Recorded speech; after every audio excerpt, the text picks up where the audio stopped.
अस्सलामुअलैकुम वरहमतुल्लाहि वबरकातुहू। दोस्तों, अभी मैं हूँ जी श्रीरंगपट्टनम फोर्ट के नॉर्दर्न रैम्पार्ट्स के पास। और रिसेंटली मैं एक किताब को पढ़ रहा था और साथ ही साथ रिसर्च कर रहा था, तो उसमें बहुत ही मुझे एक इंटरेस्टिंग चीज़ दिखाई दी। अभी आप स्क्रीन पे जो देख रहे हो, ये देखिए, इसी नॉर्दर्न रैम्पार्ट्स का ये नक्शा है जो मोहम्मद ख़ान साहब ने बनाया था अपनी किताब के अंदर, क्योंकि वो भी एक बहुत बड़े रिसर्चर थे। और उन्होंने यहाँ पे मेंशन किया है मोहल्ला मीर सादिक, यानी कि ये देखिए जी, इस जगह पे कहीं पे मीर सादिक के घर दफ्तर वगैरह हुआ करते थे। और आज भी यहाँ पे कुछ रूइंस तो बचे हैं, तो उन्हीं को एक्सप्लोर करने के लिए आया हूँ। चलिए जाके अंदर से देख के आते हैं।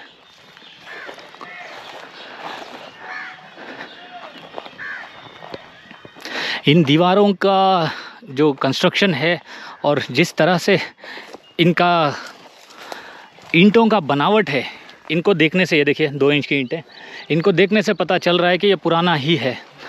तो हो सकता है यहाँ पे मीर सादिक का घर दफ्तर वगैरह रहा हो, क्योंकि नॉर्दर्न रैम्पार्ट्स के पास ही, जैसे कि आप लोगों को पता ही है कि नॉर्दर्न रैम्पार्ट्स के पास देखो उधर ही ब्रीच हुआ था, और वहाँ सामने में ही अंग्रेज़ों को रुमाल के ज़रिए से मीर सादिक के किसी लोगों ने, या फिर जो उसके ख़ास थे, चमचे थे कह लीजिए, उन लोगों ने अंग्रेज़ों की तरफ इशारा किया था 4 मई 1799 के दिन।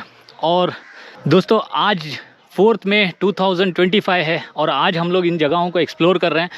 और जिस तरह से मोहम्मद ख़ान साहब ने अपनी किताब के अंदर इस नक्शे को बनाते हुए यहाँ पे मीर सादिक का इस जगह को डिस्क्राइब किए हैं ना, तो यहाँ पे ये कुछ रूइंस तो मौजूद हैं। तो इसमें हो ना हो कुछ तो रियलिटी है कि यहाँ पे मीर सादिक से एसोसिएटेड बिल्डिंग्स हो सकती थी हैं, और शायद हो सकता है कि सुल्तान के वफ़ादारों ने ही डेमोलिश किए हों, क्योंकि ये देखो पूरे बाउंड्री वॉल्स हैं यहाँ से यहाँ तक। यहाँ पे भी देखिए पुरानी दीवारें हैं, और अनफॉर्चुनेटली यहाँ पे अभी झाड़ियाँ बहुत बड़ी हुई हैं, इसलिए पूरा अंदर जाके हम लोग एक्सप्लोर करने में थोड़ा सा दिक्कत आ रही है।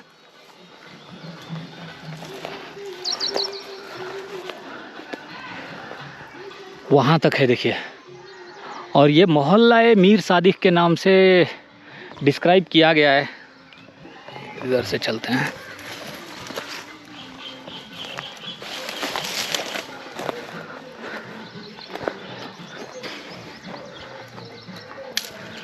ये देखिए जी दीवारें, ये जो देख रहे हो ना दोस्तों, गद्दार मीर सादिक का घर हुआ करता था इसी जगह पे शायद, और यहाँ पे उसका दफ्तर भी हुआ करता था। और एक चीज़, बहुत सारे हिस्टोरिकल नरेशंस में आप लोगों ने सुना होगा कि मीर सादिक ने नॉर्दर्न रैम्पार्ट्स के पास मौजूद सिपाहियों को तनख्वाह देने के बहाने वहाँ ऊपर से रैम्पार्ट से नीचे बुला लिया था।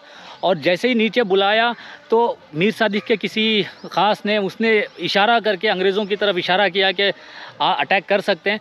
तो अंग्रेज़ों के अंदर दाखिल होते ही 2 कॉलम्स में अंग्रेज़ों की फ़ौज बढ़ गई। एक कॉलम जो है नॉर्दर्न गेट की तरफ, यानी कि वाटर गेट की तरफ गया, जहाँ पे हज़रत टीपू सुल्तान के साथ उनकी लड़ाई हुई। उसमें डेविड बैर्ड भी शामिल था, और हज़रत टीपू सुल्तान की शहादत पेश आई वहाँ वाटर गेट टनल के नॉर्दर्न एंड के पास। तो मीर सादिक का यहाँ पे इस जगह को डिफ़ाइन करते हुए इस तरह से नरेट किया गया है। दोस्तों, मोहम्मद ख़ान साहब को अल्लाह ताला जन्नत में आला से आला दर्जात और मुकाम अता फ़रमाए, क्योंकि उन्होंने सुल्तान से रिलेटेड बहुत ही नायाब किताब को लिखा है, जिससे बहुत मालूमात होती है, बहुत सारी चीज़ों के बारे में पता चलता है कि कहाँ पे क्या हुआ था, कैसे वाक़यात गुज़रे थे, किस तरह से हमले हुए थे, और कहाँ पे किसकी शहादत हुई थी और कहाँ पे किसको कत्ल किया गया था वगैरह। और यहाँ पे भी देखो ये आर्चवेस हैं, लेकिन अनफॉर्चुनेटली वहाँ जा नहीं सकते हम लोग, झाड़ियाँ बहुत ज़्यादा घनी हैं वहाँ पे। सामने से दिखा तो सकता हूँ मैं आपको, चलो।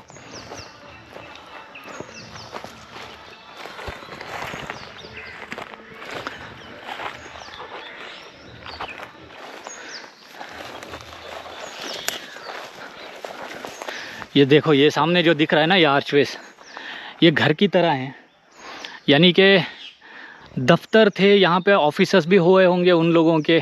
और यहाँ पास में ही आपको जो, जैसे मैंने लास्ट वीडियोस में भी बताया, आर्मरी है एक, और ऊपर में एक बुर्ज की तरह है जहाँ पे कैनन्स रखा जाते थे वगैरह।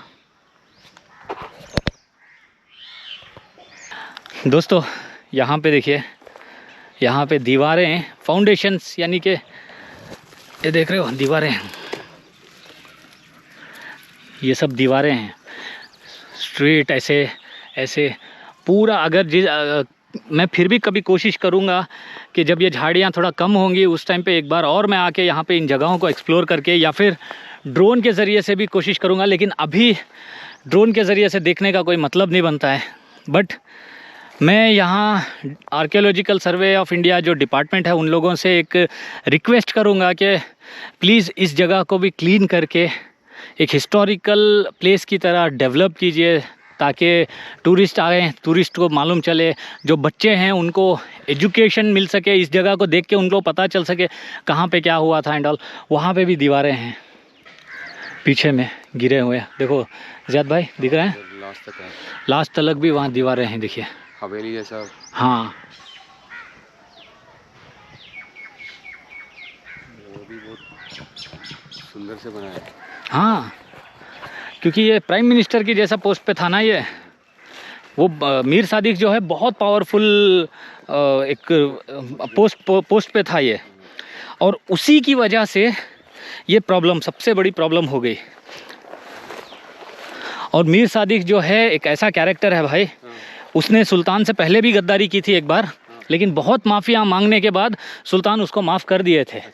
और वो कस्में खाया था अल्लाह रसूल की कि मैं दोबारा आपसे कभी गुस्ताखी नहीं करूँगा, सब कस्में खा के भी गद्दारी किया।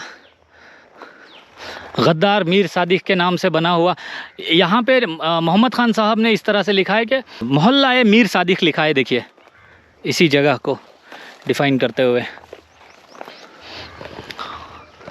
और दोस्तों वो देखिए ये रैम्पार्ट वॉल है, ये सेकेंड लाइन ऑफ फोर्टिफिकेशन है। फर्स्ट लाइन ऑफ फोर्टिफिकेशन में ब्रीच हुआ था और अंग्रेज़ जब ऐसे गैप में से आए थे, आपने प्रीवियस वीडियो में भी देखा होगा।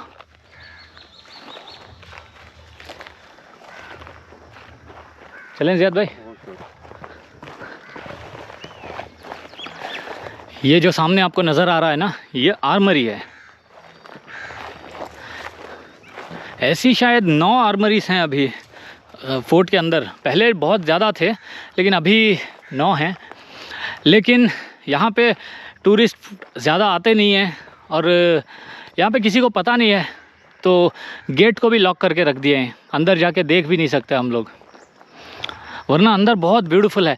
लेकिन बहुत पहले जब ये ओपन था उस टाइम पे मैंने एक बार वीडियो बना के आपको दिखाया है, जब ये रिनोवेशन हो रहा था उस टाइम पे मैंने अंदर का वीडियो दिखाया है, आप वो वीडियो ज़रूर देखिए।